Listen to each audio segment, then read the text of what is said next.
अस्सलाम वालेकुम junior one. क्या हाल है बेटा? उम्मीद है आप सब खैरियत से होंगे। बेटा आप सब अपनी इस्लामियत की किताबें जो है वो निकालें और साथ ही इस्लामियत की जो सितंबर की असाइनमेंट है वो भी निकालें। पिछले हफ्ते मैंने आपको सफाई की पढ़ाई करवाई थी और उसका किताब का काम जो है वो करवाया था। मुझे उम्मीद है कि आपने उसकी पढ़ाई भी की होगी और किताब का काम भी मुकम्मल कर लिया होगा। आज हम बात करेंगे इसके मुख्तसर सवालात की। तो सवाल नंबर 1 है, सफाई किसे कहते हैं? जवाब है बेटा, गंदगी से दूर रहने का नाम सफाई है। सवाल नंबर 2 है, क्या अल्लाह ताला पाक साफ़ रहने वालों को पसंद फरमाते हैं? तो जवाब है जी हाँ। सवाल नंबर 3 है, आप सल्लल्लाहु अलैहि वसल्लम का सफाई के मुतालिक क्या फ़रमान है? तो बेटा जवाब है सफाई निस्फ ईमान है।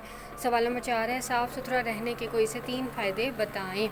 जवाब है हर कोई मोहब्बत करता है, अल्लाह ताला खुश होते हैं, इंसान तंदुरुस्त रहता है। बेटा ये 4 सवाल जो हैं इनको अच्छी तरह आप ज़ुबानी याद करें। अपना बहुत ज़्यादा ख्याल रखें। अल्लाह हाफ़िज़।